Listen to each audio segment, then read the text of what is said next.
প্রিয় ছাত্রছাত্রীরা, স্বপ্ন সন্ধান চ্যানেলের শেখো ছন্দে ছন্দে শেখো আনন্দে বিভাগে তোমাদের সকলকে স্বাগত জানিয়ে শুরু করছি আজকের ভিডিও। আজকের ভিডিওতে থাকছে দশম শ্রেণীর জন্য একটা অত্যন্ত গুরুত্বপূর্ণ পাঠ্য, পথের দাবি। পথের দাবি শীর্ষক পাঠ্যটির প্রথম অংশ ইতিপূর্বে আমি আপলোড করেছি অন্য একটি ভিডিওতে, তোমরা চাইলে সেটা দেখে নিতে পারো। আজ পরিবেশিত হচ্ছে দ্বিতীয় অংশ। প্রথম অংশে পরিবেশিত হয়েছে অপূর্ব পুলিশ স্টেশনে গিয়েছিল তার বাড়ির চুরির অভিযোগ জানাতে, কিন্তু পুলিশ স্টেশনে গিয়ে সে দেখল বিপ্লবী সব্যসাচী সন্দেহে পুলিশেরা ইরাবতী নদীর জাহাজঘাট থেকে যাদের গ্রেপ্তার করে এনেছে তাদের কিভাবে খানা তল্লাশি করা হচ্ছে। এবং অপূর্বের সবচেয়ে অবাক লেগেছিল, বিপ্লবী সব্যসাচী বলে যাকে সবচেয়ে বেশি সন্দেহ হয়েছে সেই গিরিশ মহাপাত্রকে দেখে। গিরিশ মহাপাত্র একটা তেলের কারখানার শ্রমিক, মিস্ত্রি। তার সাজ পোশাক, রুচি, চরিত্র বৈশিষ্ট্য কোনো দিক থেকেই তাকে বিপ্লবী সব্যসাচী বলে মনে হয় না। লোকটাকে কোনো মতেই গিরিশ মহাপাত্র মনে করা চলে না। যাই হোক, গিরিশ মহাপাত্র ধরা পড়ল না। অপূর্ব ঘরে ফিরে এলেও অপূর্বর মন কিন্তু অন্যমনা হয়ে থাকলো। তার একটা কারণ আছে। অপূর্ব বিপ্লবকে সমর্থন করে। একসময় বৈপ্লবিক আন্দোলনে সে যুক্তও হয়েছিল। নিমেবাবুর মুখে সে বীর বিপ্লবী সব্যসাচীর দুঃসাহসিক কর্মকাণ্ডের কথা সে জেনেছে, তার ব্যক্তিত্ব, প্রতিভা, ক্ষমতার কথা সে জেনেছে। জানার পর এত বিরাট হৃদয় দেখে অপূর্ব মনে মনে তাকে ভালোবেসে ফেলেছে। সেই সঙ্গে তার একটা জিনিস মনে হয়েছে, যে বিরাট বিরাট বিপ্লবীরা দেশের জন্য, দেশ মাতাকে পরাধীনতার নাগপাশ থেকে মুক্ত করার জন্য, দেশের জনগণের জন্য প্রাণ বাজি রেখে দেশ বিদেশে ঘুরে বেড়াচ্ছে, দেশের মানুষ তাদের কোনো মর্যাদা দেয় না। দেশের মানুষ তাদেরই গ্রেপ্তার করে কারাগারে পুরে দিতে চায়। বিপ্লবীদের প্রতি এই নাটকীয় বঞ্চনা অপূর্বের মনে বড় কষ্ট উৎপন্ন করে। সেই কষ্টের অনুভবের অংশটুকু এখন তোমরা শোনো।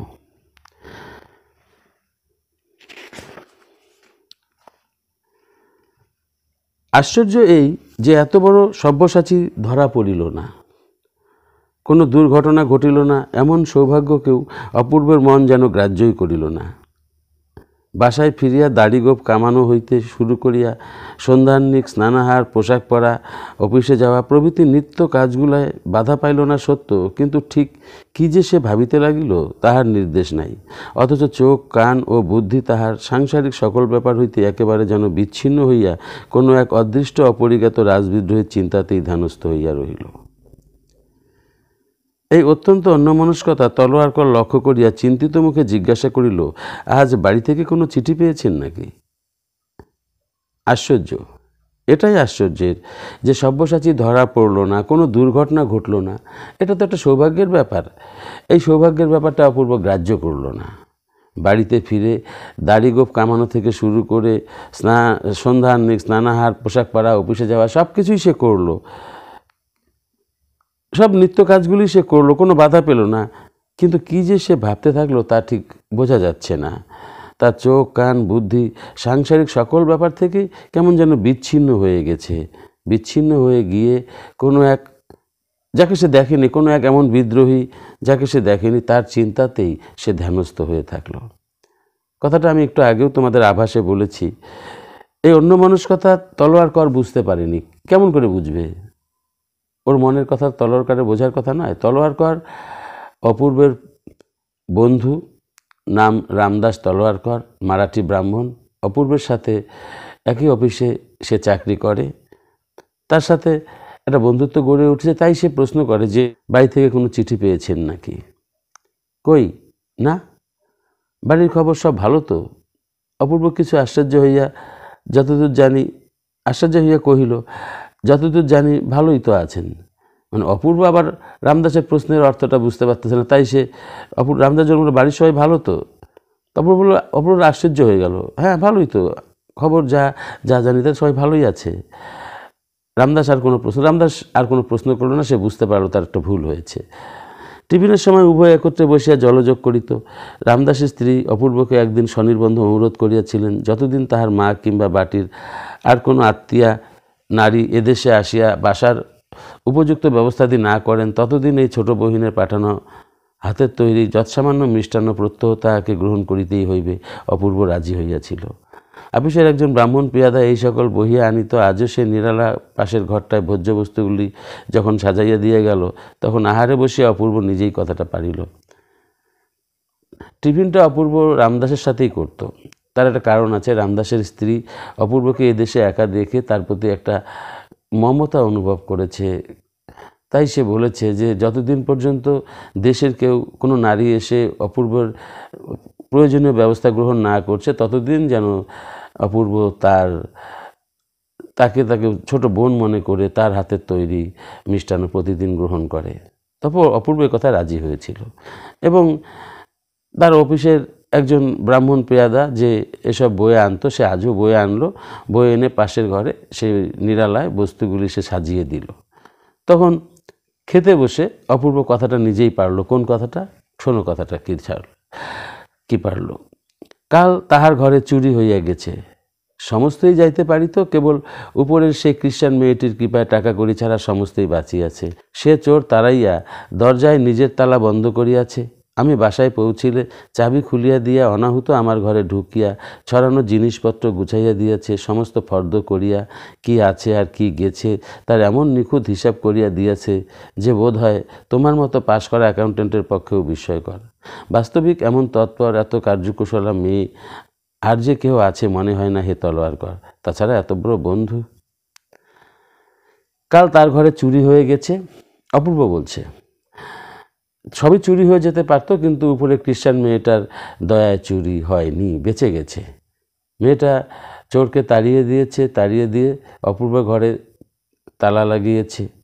অপূর্ব বাড়িতে পৌঁছালে সে এসে তালা খুলে দিয়েছে, ঘরের যা জিনিসপত্র সব গুছিয়ে দিয়েছে এবং দেখা গেছে টাকা কড়ি ছাড়া প্রায় সবই আছে। প্রতিটা জিনিসের এমন নিখুঁত হিসেব সে করে দিয়েছে যে অপূর্ব আশ্চর্য হয়েছে। তার মনে হয়েছে ভালো অ্যাকাউন্টেন্টের পক্ষেও তা সম্ভব নয়। তলোয়ার করের মতো উঁচু দরের অ্যাকাউন্টেন্টের পক্ষেও তা কঠিন হয়ে উঠবে। তো অপূর্বর মনে হয়েছে মেয়েটা বড় কার্যকুশলা এবং মনে হয়েছে মেয়েটা তার বন্ধুর মতো কাজ করেছে। অপূর্বের এই কথা শোনার পরে রামদাস বলল, তারপর? অপূর্ব বলিল, তেওয়ারি ঘরে ছিল না, বর্মা নাচ দেখিতে ফয়ায় গিয়েছিল। ইত্যবসরে এই ব্যাপার। তার বিশ্বাস এ কাজ ও ছাড়া আর কেউ করেনি। আমারও অনুমান কতকটা তাই চুরি না করুক সাহায্য করেছে। তা রামদাস বলল, তারপর কি হয়েছে? অপূর্ব বলল, তেওয়ারি ঘরে ছিল না, অর্থাৎ যখন চুরি যায় তখন তেওয়ারি ঘরে ছিল না। সে বর্মা নাচ দেখতে ফয়ায় গিয়েছিল। এই সময় এই ঘটনা ঘটেছে। তো তেওয়ারির মনে হয় যে এ কাজ ওই খ্রিস্টান মেয়েটি করেছে। অপূর্ব জানে, আমারও কিছুটা তাই মনে হয়। চুরি না করলেও সাহায্য করেছে। তারপর সকালে গেলাম পুলিশে খবর দিতে, কিন্তু পুলিশের দল এমন কাণ্ড করলে, এমন তামাশা দেখালে যে কথা মনেই হলো না। এখন ভাবছি যা গেছে তা যাক, আমার চোর ধরে দিয়ে আর কাজ নেই। তারা বরঞ্চ এমনই ধারা বিদ্রোহী ধরেই বেড়াক। এই বলিয়া তাহার গিরিশ মহাপাত্র ও তাহার পোশাক পরিচ্ছদের বাহার মনে পড়িয়া হঠাৎ হাসির ছটায় দম আটকাইবার উপক্রম হইল। হাসি থামিলে সে বিজ্ঞান ও চিকিৎসাশাস্ত্রে অসাধারণ পারদর্শী বিলাতের ডাক্তার উপাধিধারী রাজশত্রু মহাপাত্রের স্বাস্থ্য, তাহার শিক্ষা ও রুচি, তাহার বল বীর্য, তাহার রামধনু রঙের জামা, সবুজ রঙের ফুলমোজা ও লোহার নাল টোকা পামসু, তাহার নেবুর তেলের গন্ধবিলাস, সর্বোপরি তাহার পরহিতায় গাজার কলিকা আবিষ্কারের ইতিহাস সবিস্তারে বর্ণনা করিতে করিতে তাহার উৎকট হাসির বেগ কোনো মতে আর একবার সম্বরণ করিয়া শেষে কহিল, তলোয়ারকর, মহা হুঁশিয়ার পুলিশের দলকে আজকের মতো নির্বোধ আহাম্মক হতে বোধ করি কেউ কখনো দেখেনি। অথচ গভর্নমেন্টে কত টাকাই না এরা বুনো হাঁসের পিছনে ছুটোছুটি করে অপব্যয় করলে। তো অপূর্ব বলল যে আমি গেলাম পুলিশে খবর দিতে। গিয়ে দেখি পুলিশ এমন কাণ্ড করলো, এমন তামাশা শুরু করলো যে কথা মনে হলো হাসি পায়। যে কথা যা দেখার পর আমার মনে হলো যা গেছে যাক, এদের আর চোর ধরে দিয়ে কাজ নেই, তারা এমন করে বিপ্লবী ধরেই বেড়াক। একথা বলার পর অপূর্ব গিরিশ মহাপাত্রের পোশাক পরিচ্ছদ এবং তার শৌখিনতা ইত্যাদির কথা মনে করে তার একদম দম আটকে যাওয়ার মতো ব্যাপার হলো। হাসি থামলে পরে সে চিকিৎসাশাস্ত্রে, বিজ্ঞানে, বিলাতের ডাক্তারি ডিগ্রিধারী সব্যসাচী, মহাবিপ্লবী, বীর বিপ্লবী সব্যসাচী, রাজশত্রু সব্যসাচী, তার সাথে গিরিশ মহাপাত্রের কথা তুলনা করে, যে গিরিশ মহাপাত্রের বিচিত্র রুচি, রামধনু রঙের জামা, সবুজ রঙের ফুল মোজা, লোহার নাল ঠোকা পামসু, তার লেবুর তেলের গন্ধবিলাস, পরে আবার অপরের কল্যাণের জন্য গাজার কোলকে কুড়িয়ে রাখা, এমন একটা চরিত্র, তার তুলনা করে অপূর্ব কোনো মতে তার হাসি সংবরণ করল এবং শেষ পর্যন্ত বলল, গভর্নমেন্টে কত টাকাই এরা বুনো হাঁসের পেছনে ছুটোছুটি করে অপব্যয় করে চলেছে। এখানে বুনো হাঁস কথাটির মাধ্যমে বিপ্লবীদের ইঙ্গিত করা হয়েছে যে এরা অনর্থক এগুলি করছে, হাস্যকর কাণ্ড করছে বিপ্লবীদের ধরতে গিয়ে। রামদাস হাসিয়া কহিল, কিন্তু বুনো হাঁস ধরাই যে এদের কাজ, আপনার চোর ধরে দেবার জন্য এরা নেই। আচ্ছা, এরা কি আপনাদের বাংলাদেশের পুলিশ? অপূর্ব কহিল, হ্যাঁ। আর তাছাড়া আমার বড় লজ্জা এই যে এদের যিনি কর্তা তিনি আমার আত্মীয়, আমার পিতার বন্ধু, বাবাই একদিনের চাকরি করে দিয়েছিলেন। তো রামদাসের জানতে ইচ্ছে করেছে যে বিপ্লবী যখন সব্যসাচী, বাঙালি বিপ্লবী, তাহলে এরা পুলিশও বাংলার পুলিশ হতে হবে। তাই বলছে যে এরা কি আপনার বাংলাদেশের পুলিশ? বলে যে হ্যাঁ, বাংলাদেশের পুলিশ। অপূর্ব বলল। সেই সঙ্গে অপূর্ব বলল যে এটাই শুধু ব্যাপার না, আরেকটা লজ্জার ব্যাপার আছে। এই পুলিশদের যিনি প্রধান, সেই প্রধান ব্যক্তিটি কিন্তু আমার আত্মীয়, আমার বাবার বন্ধু, আমার বাবাই একসময় তার চাকরি করে দিয়েছিলেন। রামদাস কহিল, তাহলে আপনাকে হয়তো আরেকদিন তার প্রায়শ্চিত্ত করতে হবে। কিন্তু কথাটা বলিয়া ফেলেই সে একটু অপ্রভূত হইয়া চুপ করিল। আত্মীয় সম্বন্ধে এরূপ একটা মন্তব্য প্রকাশ করা হয়তো শোভন হয় নাই। অপূর্ব তাহার মুখের প্রতি চাহিয়া অর্থ বুঝিল, কিন্তু এই ধারণা যে সত্য নয় ইহাই সতেজে ব্যক্ত করিতে সে জোর করিয়া বলিল, আমি তাকে কাকা বলি, আমাদের তিনি আত্মীয়, শুভাকাঙ্ক্ষী, কিন্তু তাই বলে আমার দেশের চেয়ে তো তিনি আপনার নন। বরঞ্চ যাকে তিনি দেশের টাকায়, দেশের লোক দিয়ে শিকারের মতো তাড়া করে বেড়াচ্ছেন, তিনি ঢের বেশি আমার আপনার। রামদাস বলল, ঠাট্টা করেই বলল, যে একদিন হয়তো আপনাকে প্রায়শ্চিত্ত করতে হবে, কারণ যে পুলিশ ইন্সপেক্টর বিপ্লবীকে গ্রেপ্তার করার জন্য ছুটে বেড়াচ্ছেন, সে যদি আপনার আত্মীয় হয় তাহলে একদিন আপনাকেও শাস্তি পেত। কথাটা বলেই রামদাস বুঝলো যে এটা ঠিক হয়নি বলা, কারণ অপূর্বর আত্মীয় সম্বন্ধে এই ধরনের কথা বলাটা অন্যায়, অশোভন। তো অপূর্ব রামদাসের মুখের দিকে চেয়ে তার মনের কথা বুঝতে পারল এবং অপূর্ব বিপ্লবকে সমর্থন করে, বিপ্লবীদের ভালোবাসে, এই কথাটা বোঝানোর জন্য সে জোর করে বলল, আমি তাকে কাকা বলি, এটা ঠিক আছে, তিনি আমাদের আত্মীয়, শুভাকাঙ্ক্ষী, সব ঠিক আছে, কিন্তু তাই বলে তিনি কিন্তু আমার দেশের চেয়ে আপন নন। যে ব্যক্তি দেশের জন্য, দেশের মানুষের জন্য সব কিছু নিবেদন করেছেন, তাকে যে ব্যক্তি তাড়া করে বেড়াচ্ছেন, সে কখনো আমার আপন হতে পারে না। আপন হলেও সে দেশের চেয়ে আমার কাছে আপন নয় এবং সেই বিপ্লবীর চেয়ে অবশ্যই আপন নয়। রামদাস একটু মুচকিয়ে হাসিয়ে কহিল, বাবুজি, এসব কথা বলার দুঃখ আছে। রামদাস একটু মুচকি হাসলো। রামদাস নিজে বিপ্লবকে সমর্থন করে আর অপূর্বেরও বিপ্লবের সমর্থন আছে জন্য রামদাসের মুখে হাসি জেগেছে। তাই সে বলল যে বাবুজি, এসব কথা বলার কিন্তু দুঃখ আছে। এসব কথা বলতে কোন কথা? সেসব কথা বলার দুঃখ কেন আছে এটা তো বোঝাই যায়।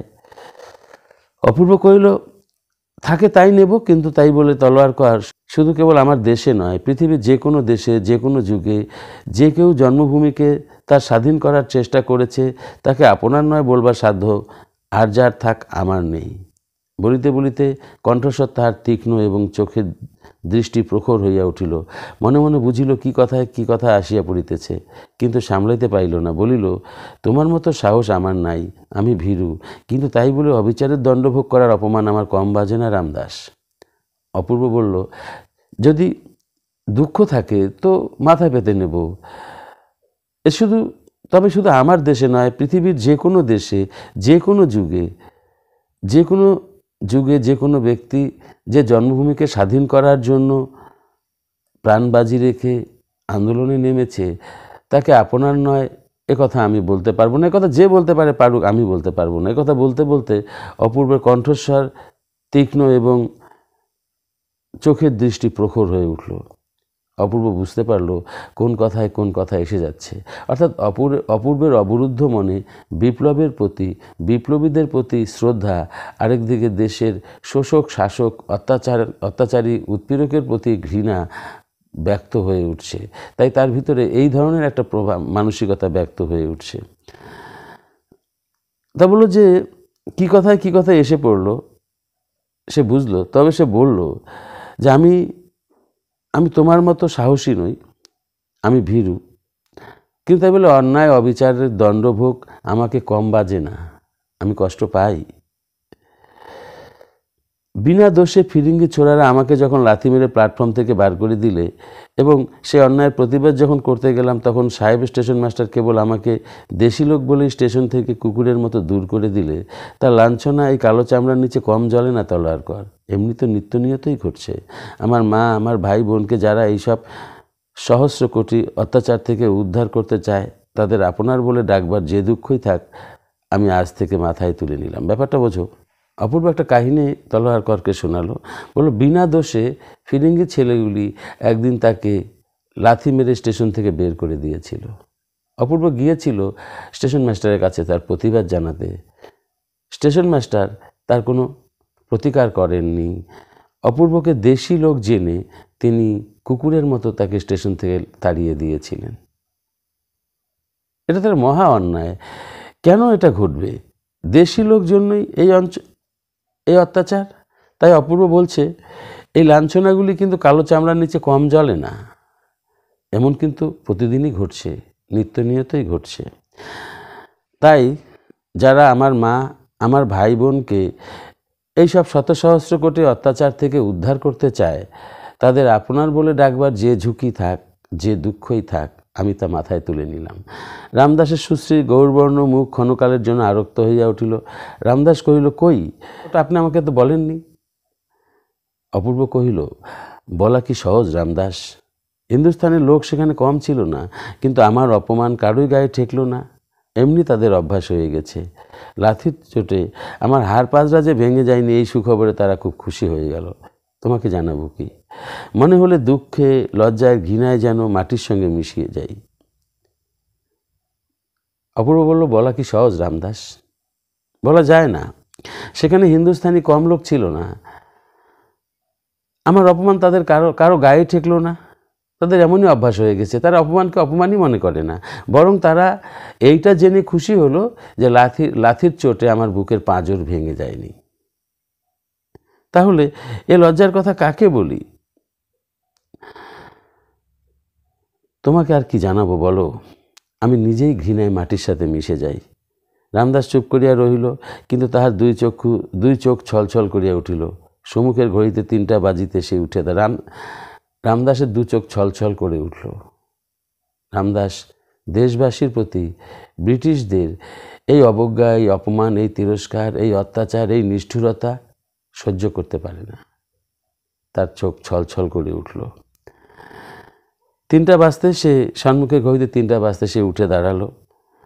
সে বোধহয় কিছু একটা বলতো, বোধহয় কি একটা বলিতে গেল, কিন্তু কিছুই না বলিয়া হঠাৎ হাত বাড়াইয়া অপূর্বের ডান হাতটা টানিয়ে লইয়া একটা চাপ দিয়া নিঃশব্দে নিজের ঘরে চলিয়া গেল। তারপর কি কিছুটা বলতো, আবেগের বসে হয়তো বলে ফেলতো, কিন্তু বলল না। না বলে অপূর্বের ডান হাতটা টেনে নিয়ে একটা চাপ দিয়ে নিঃশব্দে সে বেরিয়ে গেল। তাহলে এই পর্যন্ত এই পাঠ্যাংশটি আমি পাঠ করছি। প্রসঙ্গত তোমাদের কতগুলি লাইন সম্পর্কে বলছি, যে লাইনগুলি থেকে প্রশ্ন আসতে পারে, যে লাইনগুলি থেকে প্রশ্ন করে তোমরা চর্চা করতে পারো।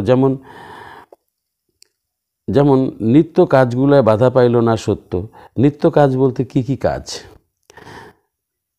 রাজবিদ্রোহীর চিন্তাতেই ধ্যানস্থ হইয়া রহিল। কোন রাজবিদ্রোহীর কথা এখানে বলা হয়েছে? আজ বাড়ি থেকে কোনো চিঠি পেয়েছেন নাকি? কেন, কে এই প্রশ্ন করেছে? টিফিনের সময় উভয় একত্রে বসিয়া জলযোগ করিত। উভয় বলতে এখানে কার কার কথা বলা হয়েছে? একদিন স্বনির্বন্ধ অনুরোধ করিয়াছিলেন। কে কাকে কেন স্বনির্বন্ধ অনুরোধ করেছিলেন? ছোট বহিনের হাতের তৈরি। ছোট বোন বলতে এখানে কার কথা বলা হয়েছে? অপূর্ব রাজি হইয়াছিল। কোন ব্যাপারে অপূর্ব কেন রাজি হইয়াছিল?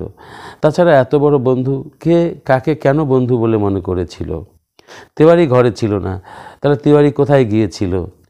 বর্মা নাচ দেখতে ফয়ায় গিয়েছিল, তাহলে এখান থেকে প্রশ্ন হতে পারে তিওয়ারি বর্মা নাচ দেখতে কোথায় গিয়েছিল?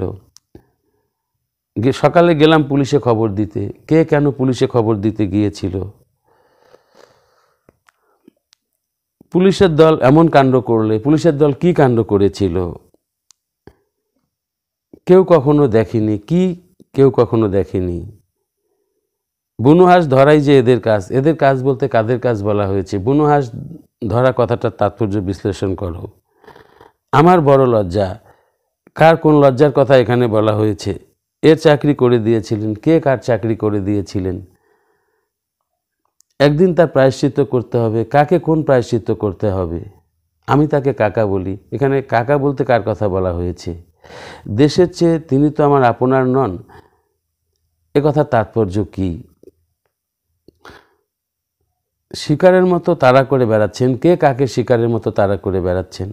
এসব কথা বলার দুঃখ আছে, কোন কথা বলার কেন দুঃখ আছে? তোমার মতো সাহস আমার নেই, বক্তাকে কার সাহসের কথা এখানে বলা হয়েছে? লাথি মেরে প্ল্যাটফর্ম থেকে বার করে দিলে, কারা কাকে লাথি মেরে প্ল্যাটফর্ম থেকে বার করে দিয়েছিল? এমন তো নিত্য নিয়তই ঘটছে। কি ঘটছে নিত্য নিয়ত? বলা কি সহজ রামদাস? বক্তাকে কি বলা সহজ নয়। এমনই তাদের অভ্যাস হয়ে গেছে। কি অভ্যাস হয়ে গেছে? এই সুখবরে তারা খুশি হয়ে গেল। তারা কারা? কোন সুখবরে তারা খুশি হয়েছিল? সম্মুখের ঘড়িতে 3টা বাজিতে সে উঠিয়া দাঁড়াইল। সম্মুখের ঘড়িতে তিনটা বিষয়টাকে ইঙ্গিত করেও কিন্তু একটা এমসিকিউ প্রশ্ন হতে পারে।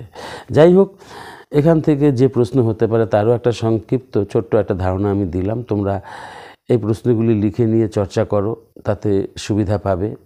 সেই সঙ্গে একটা কথা আমি বলছি, আমার পরিবেশিত ভিডিওটি তোমাদের কেমন লাগলো? যদি তোমাদের কাজে আসবে বলে মনে হয় তাহলে অবশ্যই একটা লাইক দিও, বন্ধুদের শেয়ার করো, এবং চ্যানেলটা যদি এখনও সাবস্ক্রাইব না করে থাকো তাহলে অবশ্যই করে নিও, কারণ এই ধরনের ভিডিও আমি ইতিপূর্বে অনেক ছেড়েছি এবং আগামীতে আরও ছাড়বো। তোমরা সেগুলি অবশ্যই দেখে নিও। তাহলে আজ এখানেই। ভালো থেকো তোমরা সবাই।